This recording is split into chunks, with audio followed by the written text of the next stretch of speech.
안녕하세요. 오랫동안 사연글을 읽어온 30대의 돌싱녀입니다. 글을 읽으면서 항상 생각했던 건 세상에 정말 많은 이혼 사유가 있구나. 세상에 별 이상한 사람도 많구나 하는 점이었어요. 그리고 그런 사연글을 작성하게 된 지금 떠올려 보니 제가 당한 일들도 참 이상한 일들이었구나 하는 걸 다시금 깨닫게 됐어요. 저는 결혼 전 이상형이 단순한 남자였어요. 왜 그런 사람 있잖아요. 엄청 복잡한 일도 간단하게 해결해버린다거나 꼬아진 일들을 딱딱 한 번에 정리할 수 있는 사람들. 제가 그런 사람이 되고 싶었던 게 더 컸던 것 같아요. 저는 잔정이 많고 언제나 일을 깊게 생각하는 편이었거든요. 무슨 일 하나 터지면 그 뒤에 있을 일들을 생각하느라 당장 앞에 선택을 하지 못하는 사람처럼요. 그래서 그런가? 소개팅으로 만났던 남편은 저의 이상형 그 자체였어요. 요령이 좋다고 해야 하나? 어떤 일이든 쉽게 해결해버리는 남편의 모습이 저한테는 무척 산뜻해 보여서 좋았었죠. 그런데 그 단순함이 도리어 결혼 후에 저를 찌르는 칼이 될 줄은 그때는 정말 상상도 못한 일이었어요. 결혼은 순탄히 진행됐고 시부는 며느리인 저에게 무척 잘 대해주셨어요. 딱 보기에도 점잖고 후덕하신 분이셔서 저도 마음이 놓였죠. 언제나 좋은 말씀을 해주시고 용돈도 몰래 주시곤 하셨어요. 그런데 시모는 전형적인 한국의 시어머니셨어요. 나쁘게 말하면 옛날 생각으로 가득한 시모였던 거죠. 제가 하는 일에는 뭐든 꼬투리를 잡고 아들이 최고인 그런 전형적인 분이셨죠. 그렇게 결혼 후 생활도 무척 평온했어요. 둘이서 하는 신혼생활은 재미있고 즐거웠거든요. 그런데 제가 임신을 하고 애가 태어나니 모든 것이 바뀌었어요. 육아는 생각보다 어렵고 힘들었는데 남편이 도움을 줄 생각을 않더라고요. 그러려니 했어요. 혼자서 버니 그럴 수 있다고 저를 달랬던 것 같은데 그 허용치가 넘어버리는 일들이 벌어지니 저도 참을 수 없었던 거겠죠. 제가 처음으로 남편에게 실망했던 건 바로 아들의 첫 번째 입원 때였어요. 저는 당시 육아휴직 중이었고 남편은 회사원으로 열심히 9시 출근, 6시 퇴근을 지키던 직장인이었어요. 애 열이 39도까지 올라가서 너무 놀란 제가 소아과 진료를 받더니 소변 검사에서 안 좋은 결과가 나왔더라고요. 요로 감염으로 신장까지 감염이 된 것 같다며 의사는 입원을 권했어요. 결국 입원을 해야 했고 저는 입원한 애를 곁에서 돌봐야 했어요. 입원 수속을 밟는 동안 너무 놀란 가슴으로 남편에게 전화해서 입원에 필요한 물건을 좀 가져오라고 했어요.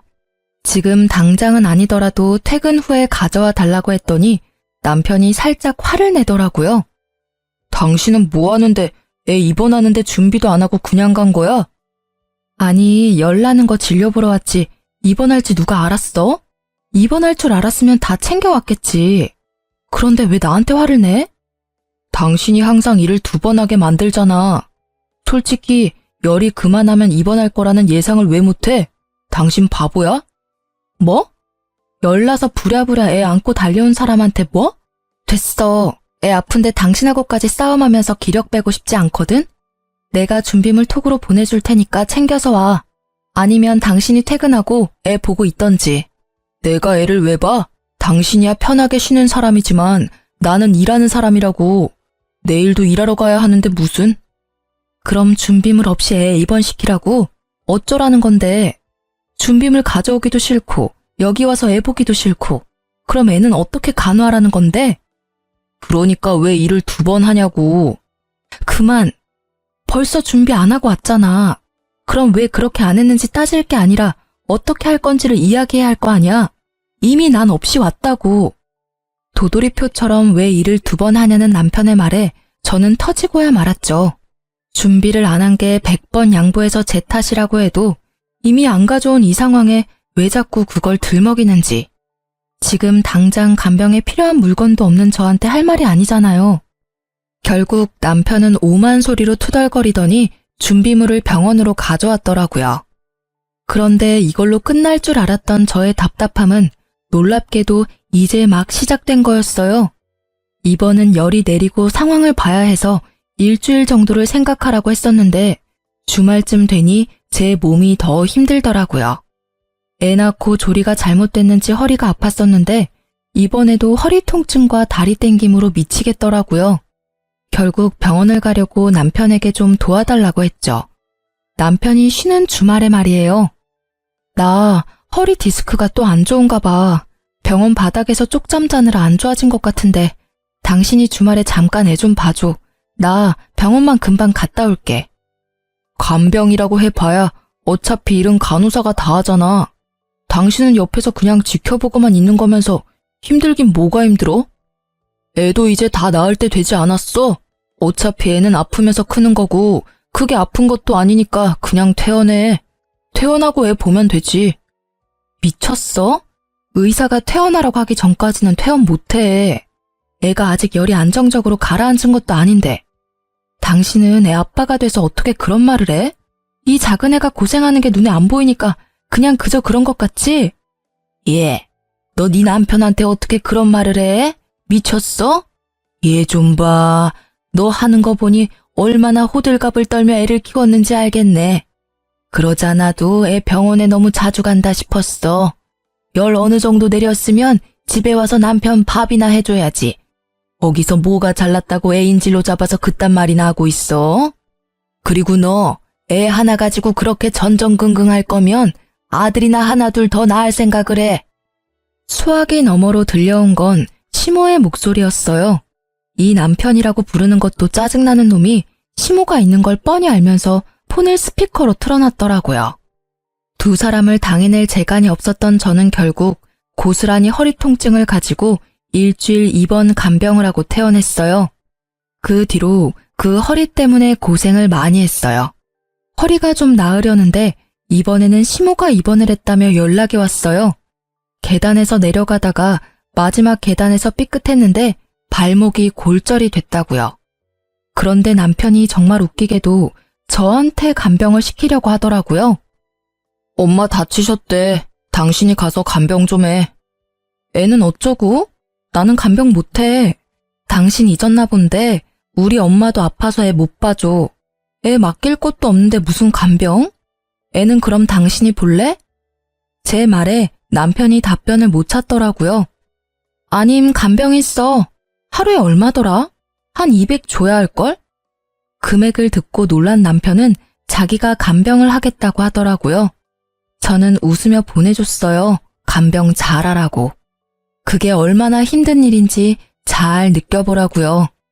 역시 며칠 안 지나니 남편이 와서 말하더라고요. 나 간병이랑은 안 맞나 봐. 엄마도 내가 남자라서 목욕이나 머리 감기도 못 시켜서 힘드시고 내가 애 볼 테니까 당신이 엄마 간병 좀 해줘. 미안한데 꼭 간병이 필요해? 어머님 다 큰 성인이시고 발목만 다쳤지 손목은 멀쩡하시잖아. 당신 그걸 말이라고 하는 거야? 무슨 며느리가 간호하겠다고 나서지는 못할 망정 간병이 꼭 필요하냐고? 제대로 걷지도 못하고 말도 못하는 애 간병도 필요 없다고 한 거 당신이야. 퇴원할 때도 안 됐는데 퇴원하라고 한 것도 당신이고. 잊었어? 당신이 한 말인데? 제 말에 남편은 꿀먹은 벙어리처럼 어버버 거리더라고요. 그게 어찌나 웃기던지. 결국 남편은 아무 말 못하고 시모 간병을 가더라고요. 그런데 시모가 제 군기를 잡으려 했는지 퇴원 후에 우리 집에서 몸조리를 해야겠다고 하더라고요. 저는 오시라고 했어요. 그리고 시모가 온 날 시모와 남편 앞에서 선언하듯 말했죠. 저는 애를 봐야 해서 아마 어머님 모시는 일은 이 사람이 다 할 거예요. 애가 아직 어리니까요. 넌 뭐가 그렇게 당당하니? 시어머니 모시는 일도 못하면서 무슨 며느리야 네가? 기도 안 차네? 어떻게 이렇게 남편 부려먹는 년이 집안에 들어올 수 있어? 그런데 어머님, 애를 남편이 봐줘야 제가 일을 하죠. 육아에 도움이 안 될 거면 집안일이라도 해야 하지 않을까요?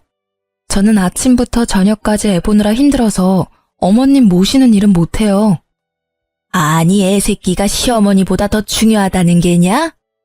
네, 저는 말 못하고 제 손으로는 밥도 못 먹는 애새끼가 더 중요해요. 어머님은 발을 다치신 거지 손을 다치신 게 아니잖아요. 정 불편하시면 제가 그냥 친정으로 가 있을게요. 저랑 아기 때문에 편하게 못 쉴 테니까요. 야, 너 이리 안 와? 어딜 도망치려고? 야, 당장 여기 와. 이 천하에 몹쓸 것 같으니라고 어디 어른한테 그따위 말대꾸야? 어? 저는 소리치는 시모를 뒤로 하고 친정으로 갔어요. 친정에 있으니 어찌나 좋던죠. 엄마가 해주는 밥 먹으니 너무 좋더라고요. 그런데 닷새가 되자 남편이 전화를 엄청 하더라고요. 언제 올 건데? 이제 그만 돌아와.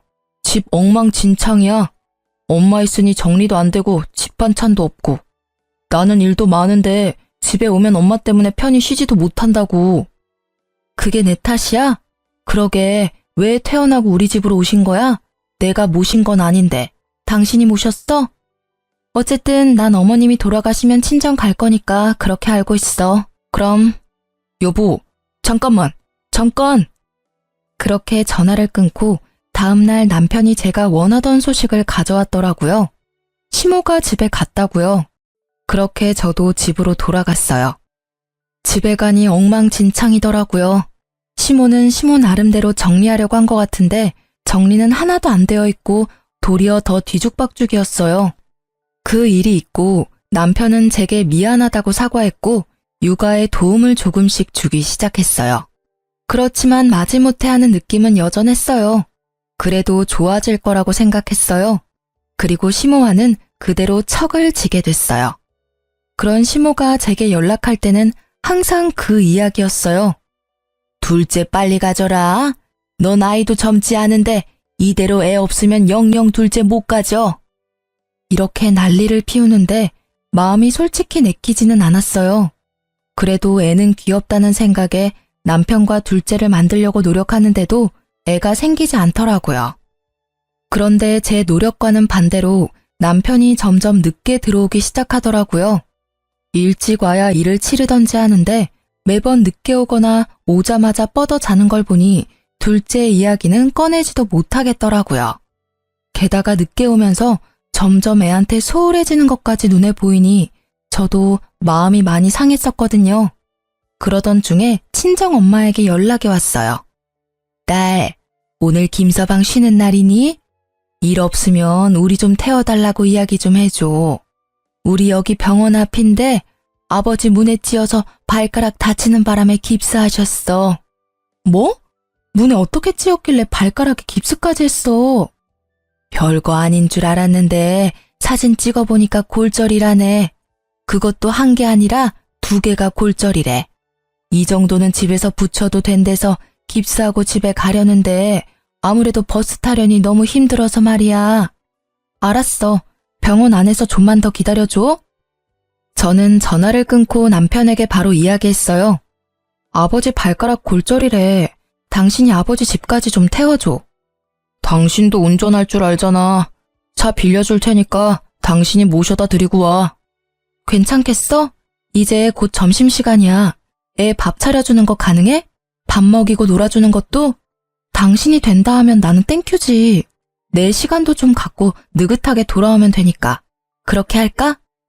그 말에 남편은 투덜대더니 결국은 주섬주섬 옷을 입고 밖으로 나갔어요. 저는 외동딸이라 다른 형제자매가 없어서 남편에게 부탁할 수밖에 없었거든요. 솔직한 마음으로는 애를 남편에게 맡기고 진짜 제가 가고 싶기도 했는데 남편의 기겁하는 표정을 보고는 저 나름대로는 양보해 준 거였어요. 그리고 1시간 지나고 남편이 연락 왔더라고요. 부모님 잘 모셔다 줬다고요. 저는 고마운 마음에 남편에게 기름값이라도 하라며 10만 원을 보내줬죠.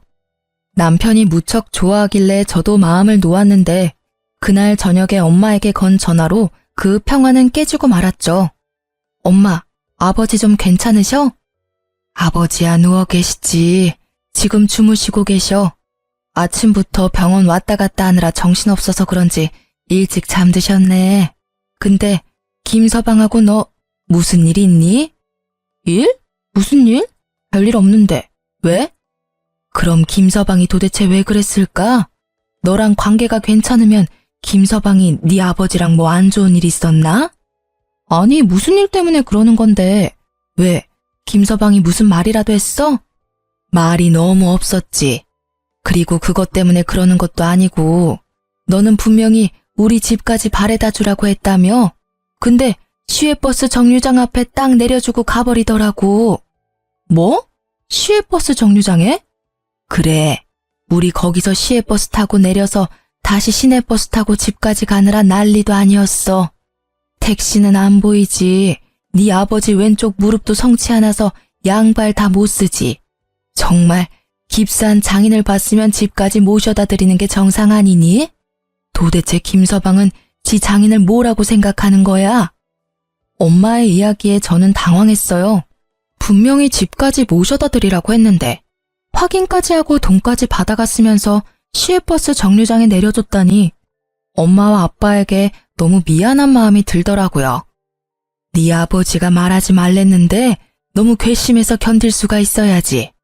나는 아픈 데도 없었는데 네 아빠 부축하고 가느라 아주 허리가 지금 부러질 것처럼 아파서 몸져 누워있어. 저는 열이 받아서 엄마와의 전화를 끊고 남편을 기다렸어요. 친정 부모님을 모셔다 주고 잠시 나갔다 온다던 남편은 자정이 다 되어서야 들어오더라고요. 나한테 할 이야기 없어? 무슨 이야기? 나 피곤해. 할 말 있으면 내일 해. 내일? 내가 내일 할 것 같았으면 지금 이 시간까지 당신을 기다렸겠어? 당신 오늘 우리 부모님 시외버스 터미널까지 모셔다 드리고 왔다며? 그거 정말이야? 맞아. 시외버스 터미널까지 모셔드렸어. 야, 그리고 너도 적당히 해. 고작 발가락 다친 거 가지고 집까지 난리야? 발목이 부러진 거면 또 몰라. 발가락 그거 뭐가 그렇게 힘들다고 사람을 왔다 갔다 시키는 건데 어차피 시외버스 터미널까지만 가시면 집까지 잘 찾아가시잖아. 너 정신이 제대로 박혀있긴 해? 아버지 원래 무릎도 안 좋다고. 고작 발가락이었으면 내가 너한테 부탁이나 했겠어? 처갓집에 신경을 얼마나 안 썼으면 내가 매번 이야기하는데도 장인어른 무릎 아픈 걸 모를 수가 있어? 듣다 보니 열받네. 내가 그걸 알아야 되는 이유는 뭔데? 내 가족이야? 내 가족도 아닌데 왜 내가 뭘 희생해야 하는 건데? 야, 네 새끼 할아버지다. 그걸 말이라고 해? 우리 부모님은 가족도 아니야? 뚫린 입이라고 말 함부로 하지? 그리고 희생? 웃기지도 않아요. 꼴랑 친정집까지 차로 1시간 걸리는 거리 가는 게 너한테는 희생이냐? 그럼 내가 시댁 가는 것도 희생이냐? 거긴 내 가족도 아닌데 왜 내가 매번 가서 일해주는 건데? 네 말대로라면 아예 시댁하고 연 끊고 살까? 어? 그리고 꼴랑 시외버스 갔다 왔으면서 지금까지 늦은 이유는 뭔데? 꼴은 보아하니 바람은 아니겠고 도대체 요새 뭐라고 돌아다니길래 늦게 싸돌아다녀? 오늘은 원래 약속이 있던 날이었어. 그리고 다른 때는 야근도 있고 회식도 있고 이래저래 바쁜 거 잘 알잖아. 그래, 무슨 약속인지는 모르겠지만 장인어른 무시하고 갈 만큼 중요한 약속이었나 보네? 근데 그거 알지? 우리 부모님한테 그딴 식으로 대하는 건 나를 그 정도로밖에 보지 않는 거랑 똑같은 거라는 거. 그리고 너도 그렇게 취급당하겠다는 의미겠지? 왜 또 이 이야기가 그렇게 흐르는데? 아니, 단순하게 생각해봐. 어렵게 비꼬아서 생각할 게 뭐가 있어? 두 분이 어린애도 아니고 알아서 잘하실 것 같아서 거기 모셔다 드린 것뿐인데. 마치 억울하다는 듯 이야기하는 남편과는 더 이상 대화가 되지 않았어요. 저는 남편과 대화를 끊고 아버지 바래다 주던 날 도대체 뭘 했는지 확인해 보기로 했어요. 블랙박스에서는 별다른 게 나오지 않았지만 카드 내역에서는 중요한 게 나왔죠. 바로 그날 그 시간 이후 쓴 카드 내역이요. 결제 내역이 있긴 하더라고요. 믿고 싶지는 않았지만 PC방이었어요. 아픈 장인어른 놔두고 간 곳이 PC방이라는 것도 열받는 일인데 그게 한두 번이 아니었더라고요. 야근 회식한다던 날에는 거의 무조건 PC방 결제 내역이 뜨더라고요. 이 정도 되면 육아를 안 하려고 의도적으로 피한 거라고 볼 수밖에 없잖아요. 저도 그래서 머리끝까지 화가 났고 책임감 없는 남편의 행태에 지쳐서 결국 이혼을 마음먹게 됐어요. 하지만 쉽게 이혼해주고 싶지는 않았어요. 그래서 제 이 더러운 기분을 그대로 돌려주려고 저 나름대로 계획을 짰어요. 이혼 이야기 꺼내기 전 저는 남편과 관련된 집안일은 모조리 안 해주기로 했어요. 빨래도 아이와 제 것만 빨고 남편 것은 빨래 바구니에 남겨두었어요. 그리고 음식도 아기 음식과 제 것만 챙기고 설거지도 제 것만 해버렸죠. 처음에는 별거 아닌 것처럼 생각한 듯 하더니 결국 일주일 정도가 지나서 입을 속옷이 하나도 없게 되고 나서야 제게 묻더라고요. 당신 요새 나한테 불만 있어? 왜 내 빨래만 쏙 빼놓고 세탁기 돌려? 당신은 집에 와서 하는 게 뭐야? 잠만 자고 나가면서 당신 빨래는 당신이 좀 알아서 해. 나는 일도 해야 하고 애도 챙겨야 해서 바빠. 당신 몸까지 챙겨줄 힘도 시간도 없으니까 본인 일은 본인이 알아서 해. 잘할 수 있지? 성인이잖아. 아니, 내가 집에서 쉬는 거면 몰라도 뻔히 일하고 오는 거 알면서 빨래까지 시키는 건 뭐 하자는 건데? 돈 버느라 바쁜 사람이거든? 한꺼번에 세탁기 돌리면 쉬울 일을 왜 일부러 내 것만 골라서 놔두냐고. 그렇게 귀찮은 짓을 왜 해? 당신이 제대로 봐주지도 않는 애기 나 혼자 보느라 똥줄 타는 건 안 보이나 봐? 너만 힘들어? 네가 돈 잘 벌어와서 내가 일을 안 하게 되더라도 네 거 챙겨줄까 말까인데 지금 육아도 집안일도 안 하고 월급은 나랑 똑같이 받으면서 나한테 그런 말 할 자격이나 있어? 나 야근하느라 힘든 거 뻔히 알잖아. 힘든 사람 도와주지도 못할 망정 이렇게 괴롭히면 어쩌자는 건데? 그리고 애 보는 게 뭐가 그렇게 힘들어? 다른 여자들은 다 잘만 보는데. 다른 여자들은 남편이 잘 도와줘서 그렇겠지. 그리고 야근 같은 소리하고 자빠졌네. 네가 나 몰래 칼퇴근하고 어딜 갔는지 내가 모를 줄 알았어? 카드 내역 보니까 기가 차서 말도 안 나오더라.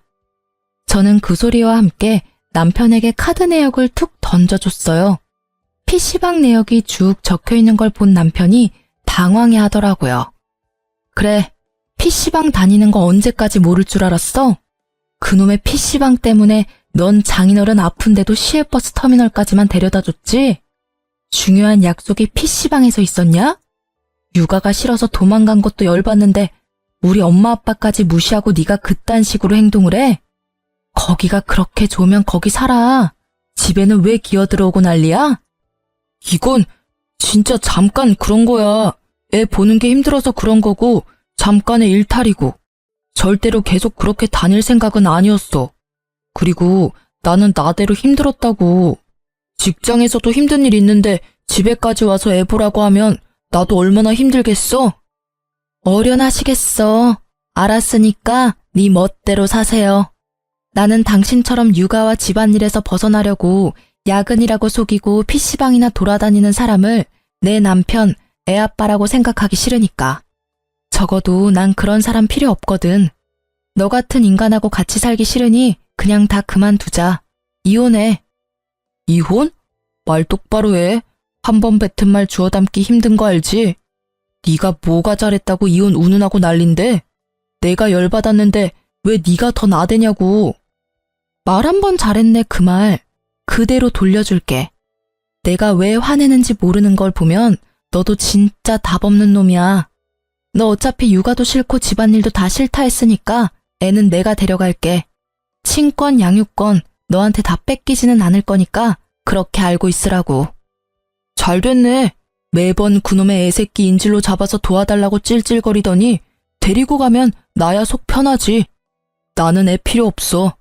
그리고 나중에 필요하면 재혼해서 애 낳으면 될 일이고. 애 데리고 가. 안 말려. 한 입으로 두말하지 마. 나중에 애 돌려달라느니 뭐라느니 귀찮게 굴지 마.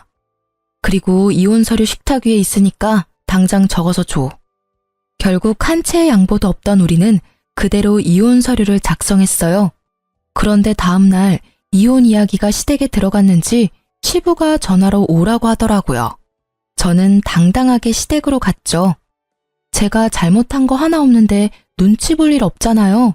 들어갔더니 시모는 아주 표독한 얼굴로 저를 쳐다보고 항상 온화하던 시부도 잔뜩 찌푸린 얼굴로 절 기다리고 있더라고요.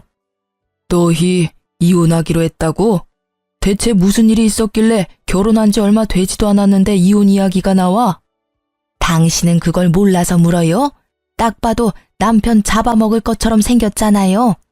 무슨 애가 융통성은 하나도 없고 지 남편을 아래 것으로 보는 행동하며 일하느라 힘든 아들한테 육아까지 맡기려고 한 대단한 며느리예요. 어떻게 애 하나 키우는 것도 힘들어서 난리치면서 뭐가 잘났다고 이혼 이야기까지 지가 먼저 말하는 건지 나는 도무지 이해가 안 돼. 시부의 말을 끊어먹고 자기 할 말만 하는 시모를 사뿐히 무시하며 저는 시부에게 말했죠. 아버님, 저도 참을 만큼 참았고 이런 이야기 말씀 안 드리려고 했는데 다들 이 상황을 오해하고 있으니 정확한 것만 말씀드릴게요. 남편이 최근에 야근이 잦았어요. 애를 보라고 할 수가 없는 상황이거든요. 애 잘 때 일하러 가고 애 잘 때 집에 오는 남편한테 무슨 수로 애를 보라고 해요? 게다가 집안일도 마찬가지예요. 집에 잠만 자러 오는 사람한테 뭘 시킬 수 있어요? 그런데 알고 보니까 야근하는 게 아니라 PC방 가서 신나게 게임하고 늦게 들어온 거더라고요. 하루였으면 말도 안 하는데 거의 매일을 그렇게 다녔거든요. 제 말에 시부와 시모 둘 다 벙친 표정이었어요. 설마 하는 시모의 얼굴과 그럴 줄 알았다는 시부의 표정이 모든 걸 말해주고 있었죠. 그뿐이면 그냥 잔소리만 하고 넘어갔을 거예요. 그런데 제가 이혼을 결심한 건 남편이 저희 아버지를 대하는 태도 때문이거든요. 저희 아버지 얼마 전에 발 다쳐서 깁스하는 바람에 남편한테 병원에서 집까지 좀 모셔드리라고 부탁한 적이 있어요. 그런데 남편이 어떻게 했는 줄 아세요?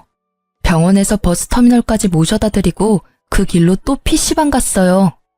결국 저희 부모님 다리 아픈 채로 버스터미널에서 시외버스 타고 다시 시내버스 타고 도보로 20분을 걸어서 집에 가셨어요.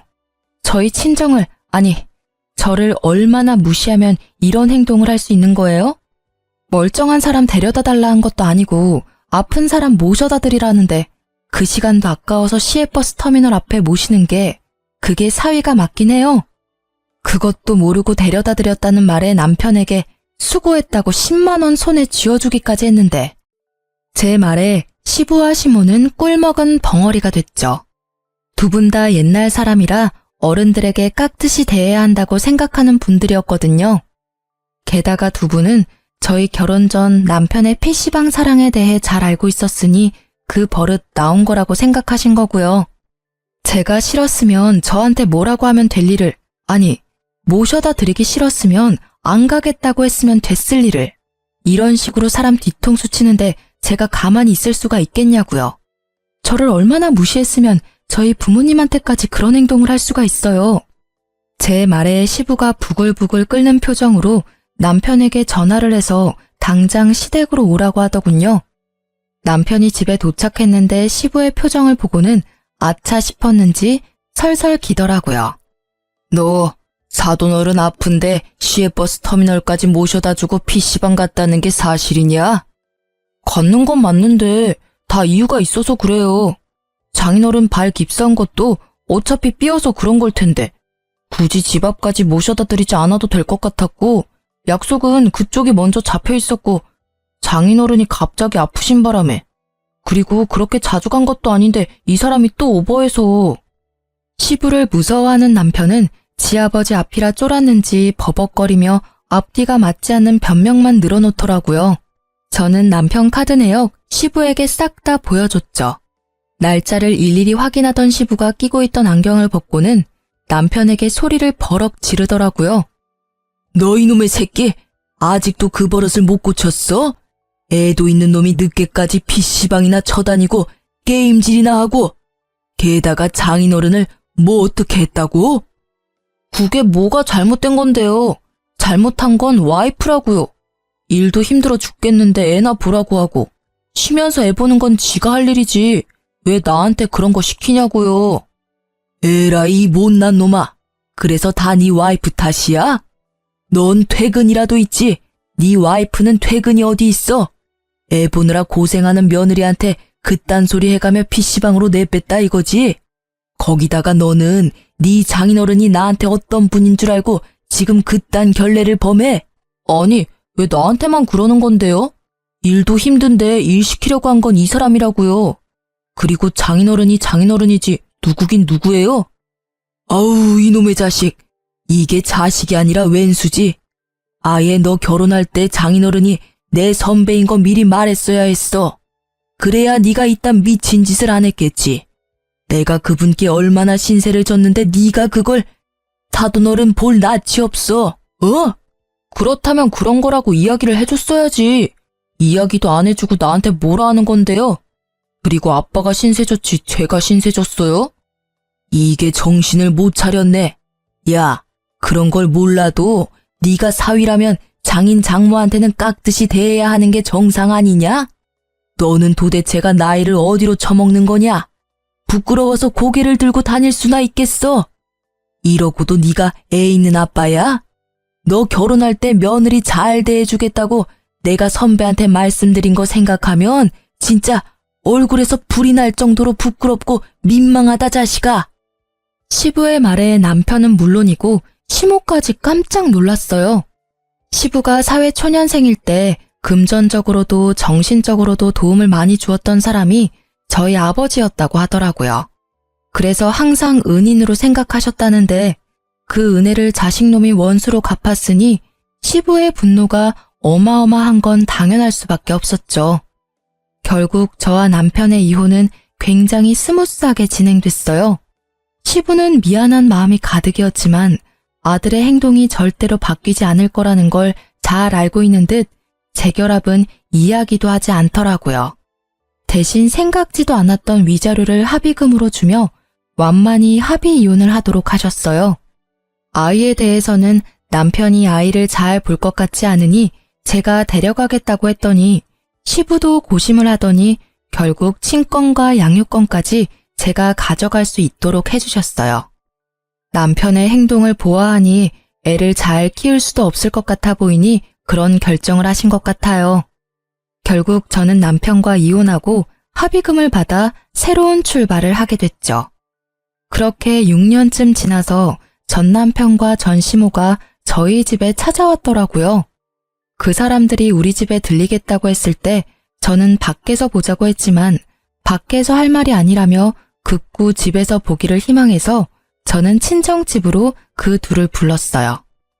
오랜만에 보는 두 사람의 표정은 참으로 결연했어요. 전 남편은 넋이 나간 얼굴이었고 전 시모는 여전히 날카롭고 뾰족한 인상 그대로였죠. 무슨 말을 하려고 온 건지는 몰라도 자세가 아주 적극적이더라고요. 무슨 일로 보자고 하셨어요? 우리 손주 다시 돌려받으려고 왔어. 친권하고 양육권 다 우리 쪽으로 넘겨줄래? 그 말에 저는 물론이고 아버지와 어머니까지 어이없는 표정을 지었어요.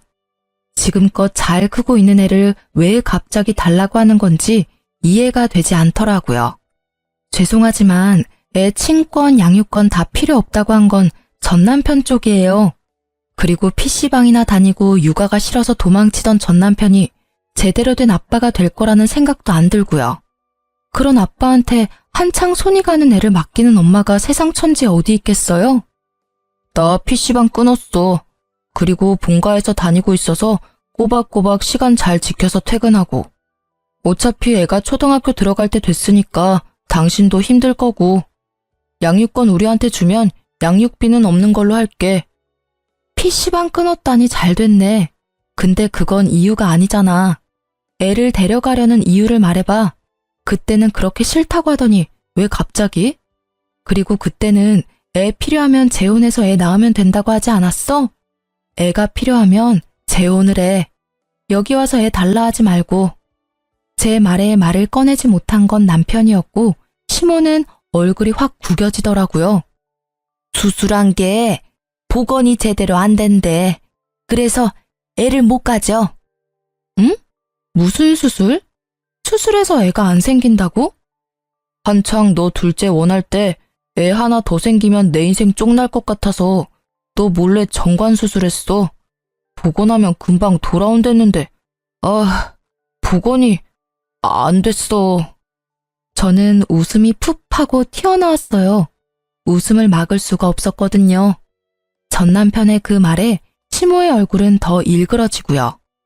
한편의 코미디를 보는 것 같은 기분이었어요. 제가 한창 둘째 가지려고 그렇게 애를 쓸 때 전 남편이 저 몰래 정관 수술을 했던 거예요. 그러니 애가 안 생기지. 솔직히 그때는 나한테 문제가 있나 싶어서 고민하기도 했는데 이제야 그 고민이 해결이 됐네요. 생각지도 못한 방법으로요. 들었으니까 알겠지? 우리 쪽도 사정이 안 좋아.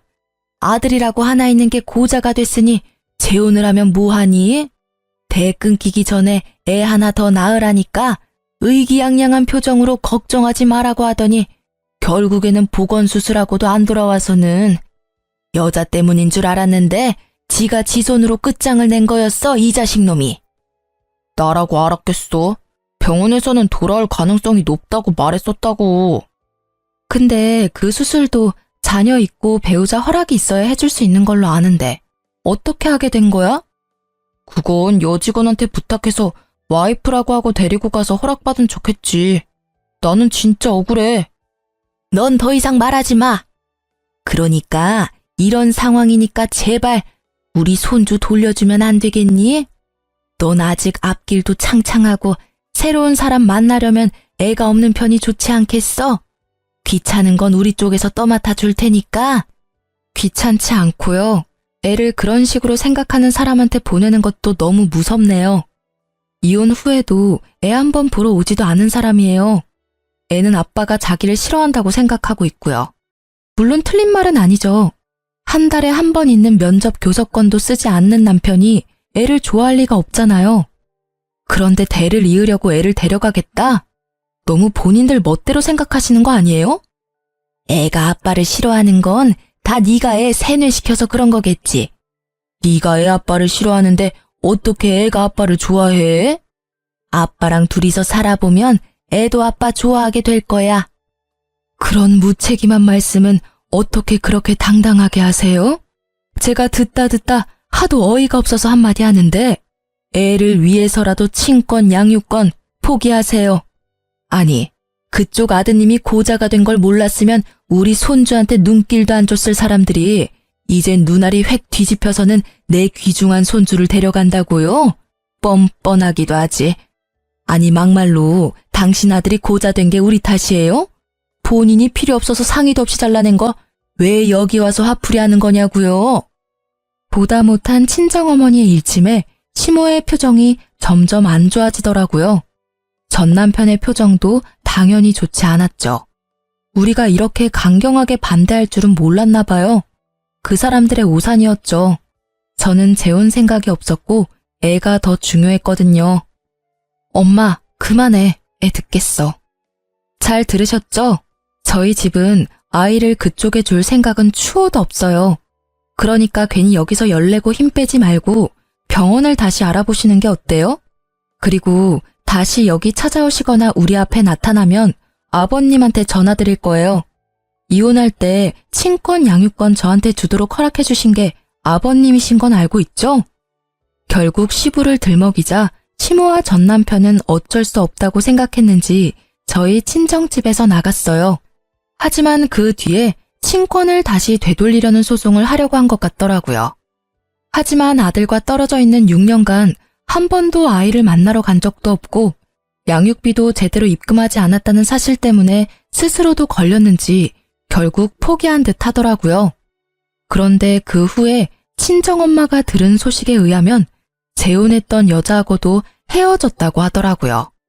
알고 보니 전 남편이 정관수술 복원이 안 된 건지 모르던 시모가 재혼녀를 그렇게 혼냈대요. 애도 못 가지는 여자 필요 없다고. 여자 쪽이 문제인 것처럼 엄청 몰아갔는데 막상 껍질 까보니 문제가 전 남편에게 있었다는 걸 알게 돼서 재혼녀가 엄청난 분노를 시댁에 퍼붓고는 이혼했다고 하더라고요. 그 이혼이 고부 갈등에 초점이 맞춰져서는 결국 재혼녀에게도 위자료 엄청 줘야 했다고 하더라고요. 그 이야기를 듣고 나니 참 사람 바뀌지 않는다는 생각이 들더라고요. 시모도 시모지만 전 남편도 참 전 남편답다는 생각도 들고요. 그렇게 쉽게 요령 있게 뭐든 하더니 결국 피임도 쉽게 생각해서 불임 수술을 하더니 결국은 부작용으로 완전 불임이 되어버렸으니까요. 결혼 전 제 이상형이 단순한 남자였다면 지금은 가정적인 사람으로 바뀌었어요. 이런 사건 사고들이 저의 눈을 뜨게 만들었다고 할까요? 너무 단순한 남자도 참 구제불능이라는 생각이 들었거든요. 육아가 싫어서 정관 수술을 할 생각 정도는 할 수는 있다고 저도 이해는 해요. 그렇지만 피임을 잘할 생각을 해야지 어떻게 와이프 몰래 불임 수술을 할 생각을 하는 건지. 단순하게 생각하려다가 자기 발목 잡은 것밖에 안 되는 거죠. 가지고 있는 걸 너무 맹신하다가 믿는 도끼에 발등 찍힌 것과도 같고요. 저는 육아 싫어하는 전 남편 덕분에 지금은 육아의 달인이 되었어요. 애 하나로 그런 말 하기 쉽지 않지만 정말로 모든 걸 제가 하다 보니 너무 익숙해지고 손에 익어버린 거죠. 솔직히 일을 하면서 애를 보는 게 힘들었지만 친정가족들의 도움이 없었다면 저도 정말 힘들었을지도 몰라요. 이 글을 쓰면서도 육아를 함께 해준 친정 식구를 생각하면 참 고맙고 미안한 마음이 들기도 해요. 그래서 더 보답해드리고 싶고 그래요. 애가 싫다면서도 자기 사정에 의해 애를 필요로 하는 전 남편을 보니 있을 때 잘하라는 말이 저절로 떠오르더라고요. 인생사 참 자기 마음대로 안 된다는 걸 단순한 그 남자가 이 이혼을 계기로 잘 깨달았으면 해요. 쓰다 보니 엄청 길어졌네요. 이렇게 긴 글을 시간 내서 읽어주신 분들 모두 감사드려요. 읽으면서 어떤 감정이셨을지는 모르겠지만 저는 제 이혼 글을 쓰면서 웃음이 나왔어요. 당시에는 아프고 힘들었는데 지금은 그때의 저를 보며 잘했다. 그때의 남편을 보며 웃기다. 그런 생각을 해요. 이혼의 아픔을 겪고 있는 분들에게 지금은 힘들지라도 언젠가는 웃으며 그 이야기를 할 때가 올 수도 있어요. 웃지는 못해도 그땐 그랬지 하고 대수롭지 않게 이야기할 수도 있죠. 아니면 저처럼 익명의 힘을 빌려 글을 쓰게 될지도 모르죠. 제가 드리고 싶은 말은 항상 힘들지만은 않아요. 그러니까 우리 모두 힘내봐요.